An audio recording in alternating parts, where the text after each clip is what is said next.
What a little rocket ship. And what a treat to drive. Hey crew, I've got the key to that 23 Mercedes-AMG GT63 S coupe. I think I got all the words in there. We are gonna take it for a drive, but first, let's check out how it looks on the inside and outside. No stylistic changes for the 23 model year, so that means up front we're still looking at that Panoramic grille with the vertical slats and the large tri-star. Beneath another tri-star, there's an AMG badge off to the right. Beneath that, we find active aero flaps that open and close. With the optional AMG night package, some exterior details are blacked out. And with the optional AMG aero package, you get an extended front splitter and these what they call flicks off to the side and front of the front wheel arches. There's functional airflow to the heat exchangers.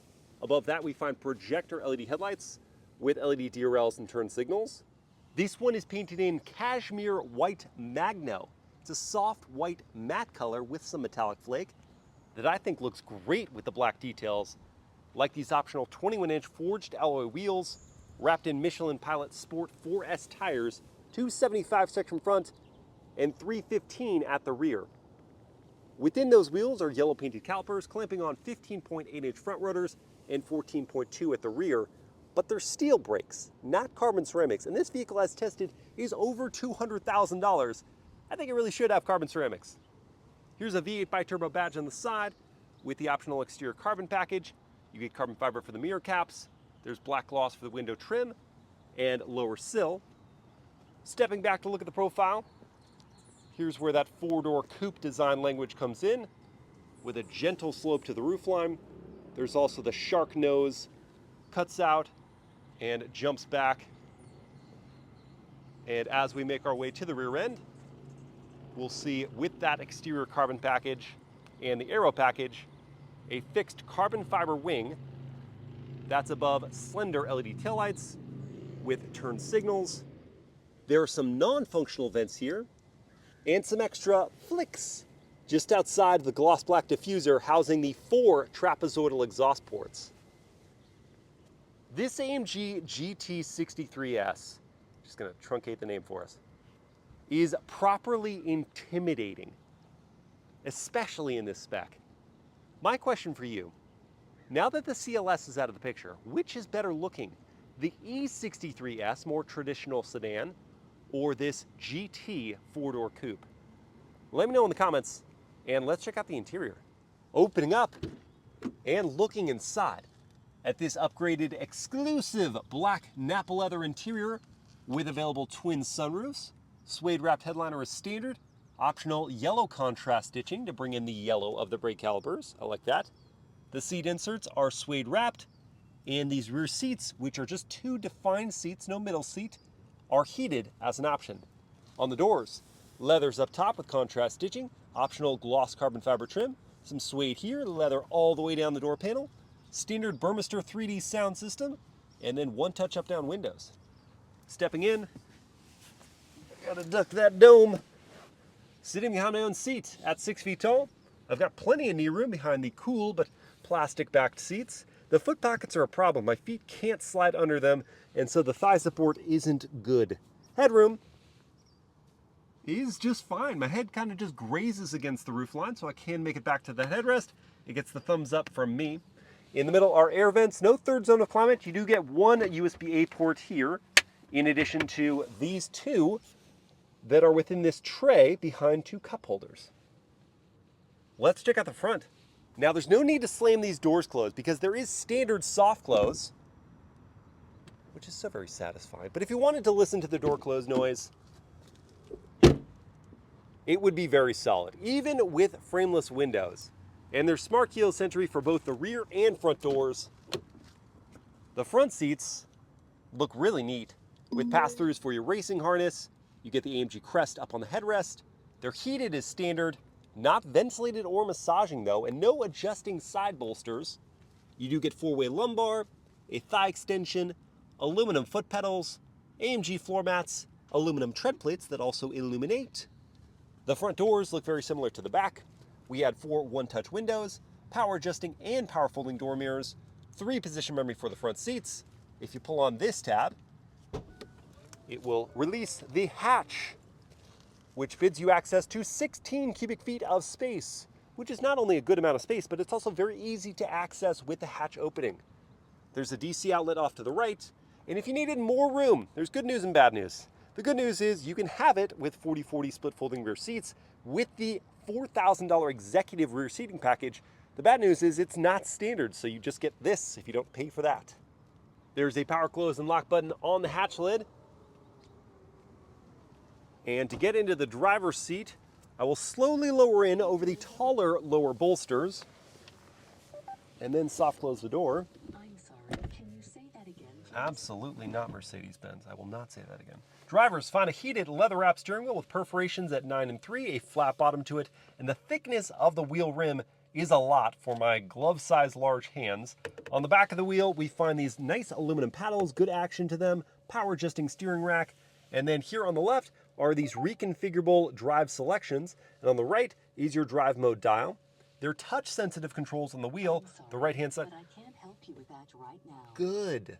On the right-hand side of the wheel, control the infotainment system. On the left, they control your digital gauge cluster. If your hands are anything like mine and clam up at all, then they won't always work. I prefer physical buttons instead.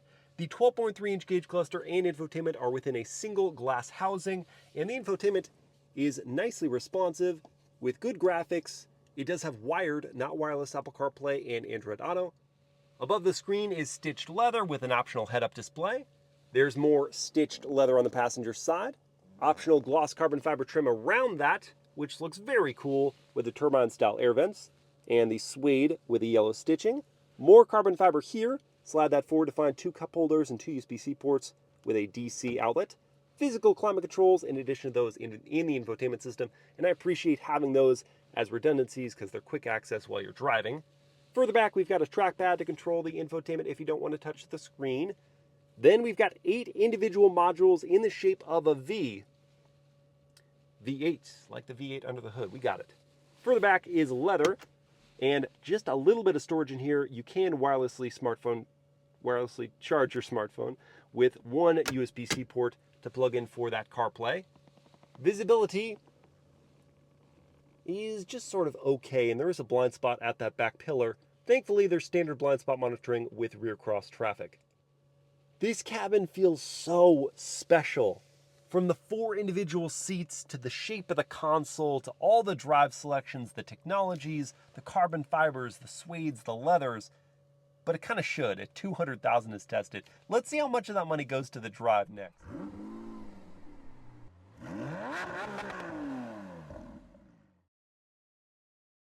All right, let's fire it up. Now we do have 2 choices for doing that. I can either just foot on brake, hit the start stop button, and the startup would be reserved. Or I could hold in one of the paddles as I hit the start stop button and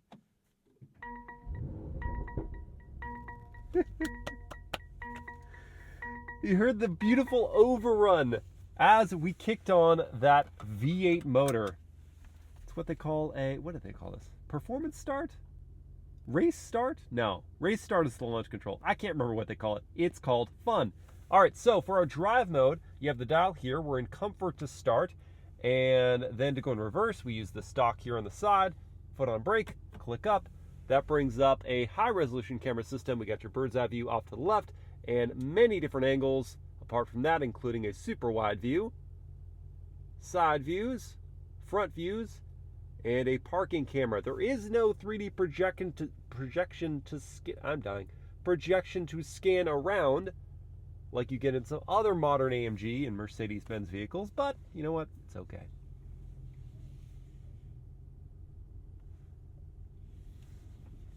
Down for drive. And we'll kick things off with a turning radius test. Crank that wheel.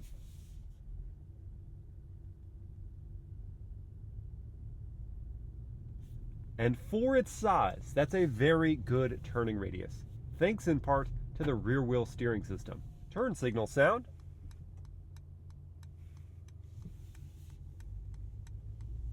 It's a gentle tap. I'm okay with that. And world famous horn test. pretty traditional horn. I like it. The powertrain of the AMG GT63 is a 4-liter twin-turbocharged V8. In the regular 63, it makes 575 horsepower, but in the S, it makes 630 horsepower and 664 pound-feet of torque. This isn't the highest spec though. There's also, new for 23, an E-Performance version that adds electrification to bring the output up to 831 horsepower. 630 though? That's still plenty. It is routed through a 9-speed dual-clutch automatic gearbox in the 63 and sent to all 4 tires via a variable all-wheel drive system. Now, the first thing I noticed when I started just putzing about town was that though this is a dual clutch, which are traditionally clunkier at lower speeds in the gear changes, this is just about as smooth as a torque converter automatic. There are occasionally spots where you feel some motion in the ocean with the gear changes that you wouldn't have in a torque converter, but for the most part, it's very, very smooth. The brake pedal has some spots where it bites in a little sharper than you would expect, so it's harder to kind of just smooth up to a stop, but you can get used to it over time. Next thing I noticed very early on was also how compliant this ride is. And I came in expecting something much more taxing for 2 reasons. One, AMG is billing this vehicle as a 4-door sports car, not a sedan. And if you've driven sports cars, you know they're just not very agreeable to daily drive. Kind of firm, kind of harsh. But the second reason is because the last AMG vehicle I drove, with a similar 3-chamber air suspension and adaptive damper setup as we have in the AMG GT, was reasonably well damped, like you'd go over bumps as we do here, and the disruptions wouldn't really travel too far into the cabin and really rattle you too much in your seat. But when you'd go over bumps, let's try this one. Yeah, that wasn't bad. You'd really hear the crash in the last AMG I drove. They did some work here because this is so much more mild. It's not like you don't hear anything. There is some resonance over sharp impacts into the cabin, but it's nowhere near as bad as it was. And so I'm much more relaxed, even in these firmer sports seats. I wish the bolsters were adjustable and the padding maybe a little bit softer, but I understand, again, the 4-door sports car thing. This is perfectly agreeable for commuting, and as the speeds pick up, as they might on a highway,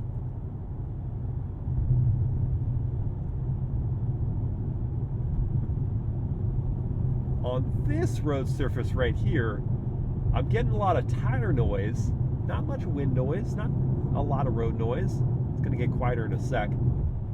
There we go. Still, there's some hum from the tires.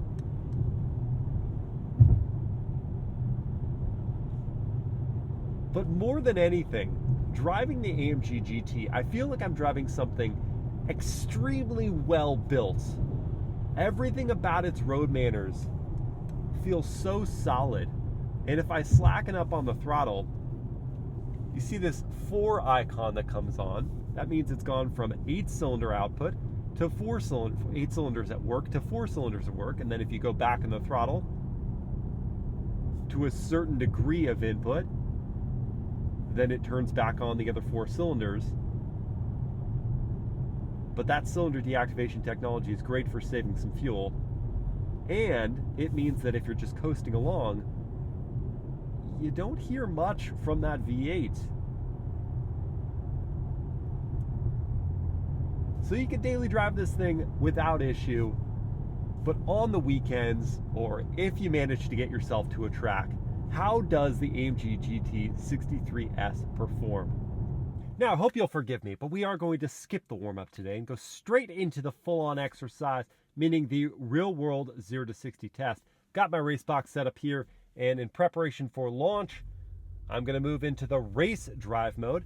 And to activate what they call race start, you hold your foot on the brake while pinning the throttle and let it go.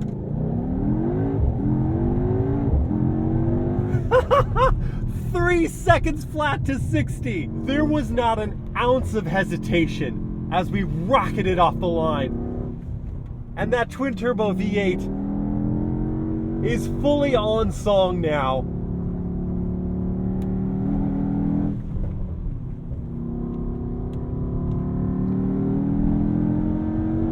In uproarious depth and viciousness. I'm astonished by how quickly this car turns into a corner, and then the stability with which it carries pace through a curve. The power out of corners is amazing.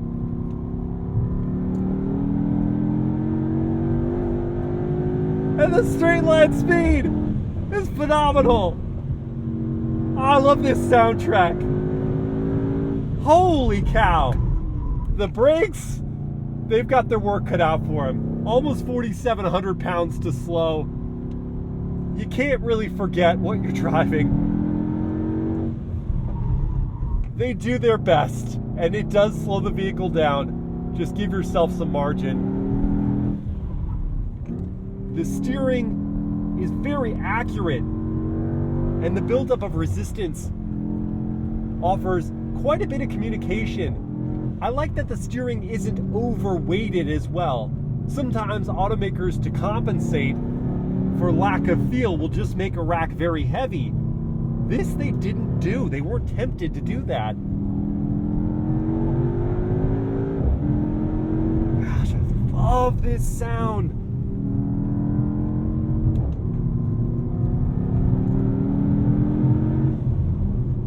And the chassis itself, the seat belt has gone to full constrictive mode. I don't know why. But the chassis is very playful. The all-wheel drive system does feel rear biased, and so it has no trouble rotating. That rear wheel steering system does have a part to play, both in the eagerness with which the GT63 turns in and the stability that you have through a corner, kind of virtually lengthening the wheelbase.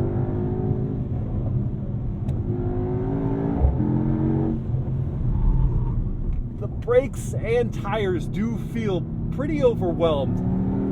I know these PS4S tires are very, very good rubber, so I want to place blame on those brakes. Carbon ceramics should be standard on a vehicle like this.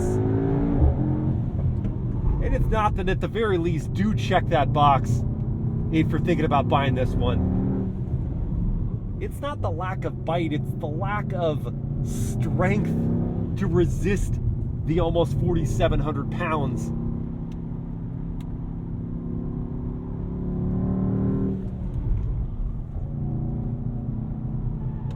And the car does get a little squirrely under hard braking, if not in a perfectly straight line.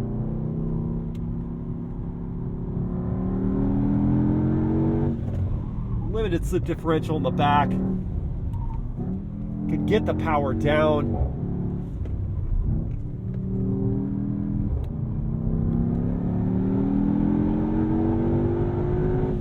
Four-door sports car, that's not just marketing. That's how this feels. Holy cow. What a little rocket ship. And what a treat to drive. Its performance is both controllable and enjoyable. The traction and stability control are not really overbearing at all.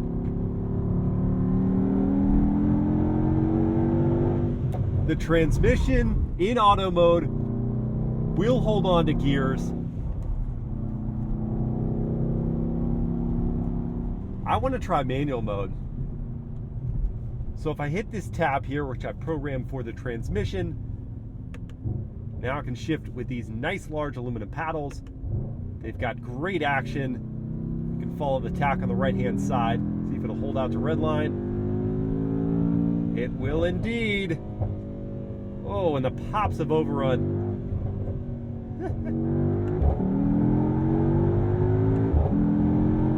Oh, that's good.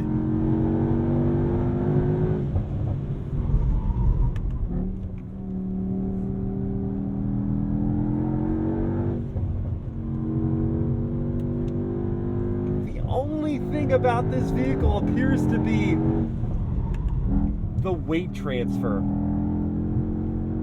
It will sling itself side to side in corners or forward and back under hard braking, which can sometimes upset the dynamics. You can learn to work around that.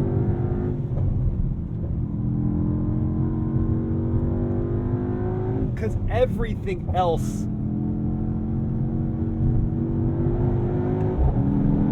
is so well set up.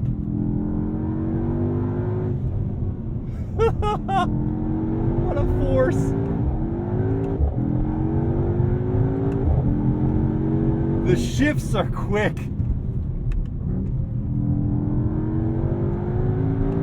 The steering is sharp. The platform is playful and planted. The soundtrack is glorious. And the power is abundant.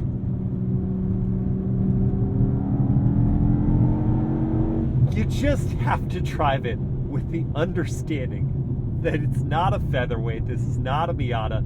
You have some weight to carry in corners and under hard braking. And it feeds brakes that are resistant to heat buildup. Now, before we get into pricing and competition, I'm going to take just a sec and eke out some burbles.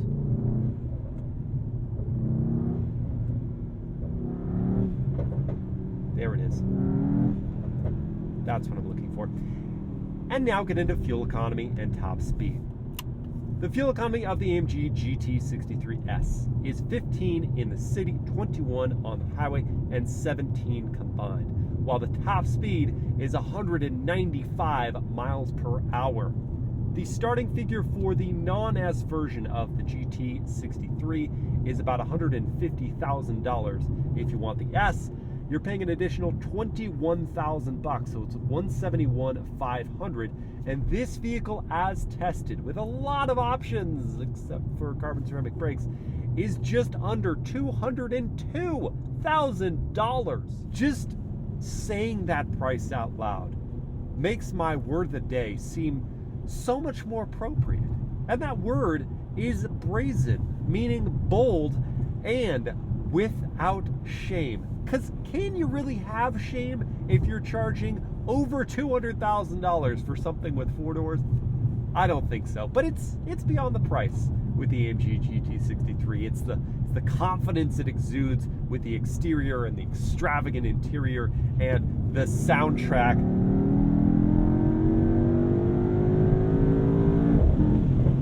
And the power. And the way it makes you feel sitting in these seats. Brazen is spot on. And you're paying for more than just the power and the looks and all that. You're paying for a dedicated AMG product. So unlike, for example, the E-Class, where you've got the Mercedes-Benz E-Class, more focused on luxury, and then you've got the Mercedes-AMG E63 that's focused on performance, the AMG GT is just an AMG product. It's built from the ground up with a focus on performance. So some of that money is going to that. But let's see if this vehicle is just too brazen to satisfy its price point by looking at competitors. Looking first at this 4-door coupe segment, we've got the Audi R7 that starts at a much more reasonable $126,000. It makes 591 horsepower, gets to 60 in 2.9 seconds, has a top speed limited to 155 miles per hour, and fuel economy of 17 combined. There's the Porsche Panamera Turbo S that starts at $187,500. It makes 620 horsepower, gets to 60 in just 2.8 seconds, while having a top speed of 196 miles per hour. You had to feel like they had a board meeting and they're like, well, the AMG GT63 S has a top speed of 195. I think we've got to beat it. Let's do that 1 extra miles per hour. So that's why it's 196, at least in my logic. And the fuel economy is somehow 20 combined MPG. If you look out of the four-door coupe segment, then there are a lot of other much less expensive and yet similarly capable performance vehicles like the BMW M5 Competition. That's $117,000. It makes 617 horsepower, gets to 60 in like 2.9 seconds. There is the Mercedes-AMG E63 S that starts at just $114,000. It makes 603 horsepower, gets to 60 in like 2.9 or 3 seconds flat. And then there's even my CT5V Blackwing that's starting at around $94,000 or $93,000. It makes 668 horsepower, gets to 60 and it's slower, and the top speed is higher. So, you know, you have to really be committed to this style forward but performance heavy four-door coupe segment to want to spend this kind of money. But if you are committed and if you do have this kind of cash, which should you choose? Pardon the interruption. That's just one of 2 interruptions I plan on doing before I reach a verdict. Part 2 of our interruptions requires some drive changes. So we're going back into race mode. I'm going to hold to turn off traction and stability control. Hit this for manual mode. Pull in both paddles. Then confirm with the right that we've entered drift mode, or in other words, fully rear drive mode for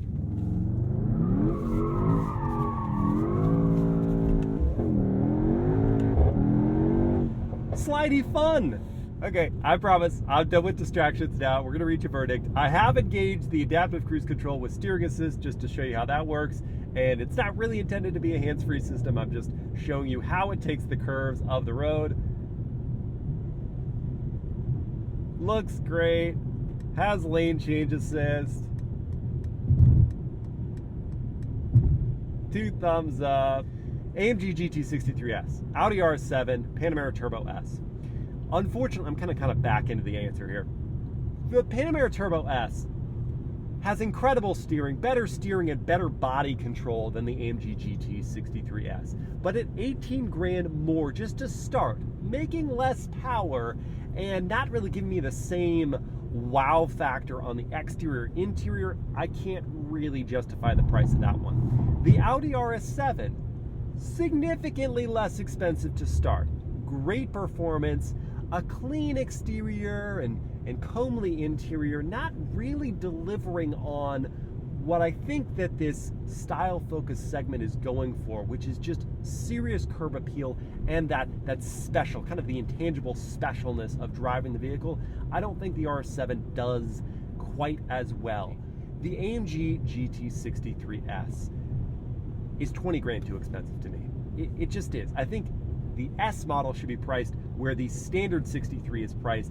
Then you add in the options. Okay, if we're getting into the 170s, well equipped for this car, I think that's priced right for all of the brazenness that this car is delivering. The incredible engine. I love this motor. The platform, the fun, sure.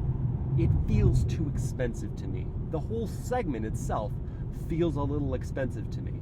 But among those 3 options, this is thoroughly the way I would go. If I had obscene amounts of cash and I wanted to spend it on a 4-door coupe, there is no better one. The AMG GT63 S is just an absolute riot. Around town, parked in front of a restaurant, I guess is it right there? It's still a riot. It'll cause a riot. And then when you're screaming through a canyon road, it's just that good. Which would you guys choose? Would you go AMG GT63 S, Audi R7, Panamera Turbo S, or would you skip the segment altogether and get something like my Cadillac CT5V Blackwing? Speaking of, would you guys watch a video comparison of this and my Blackwing? I know they're not direct competitors, but it's kind of like a great sedan versus a great 4-door coupe. Let me know in the comments. I hope you've enjoyed this video. If you did, please like, comment, and share it. Subscribe to the channel. Hit that bell to get notified. And I will see you next time.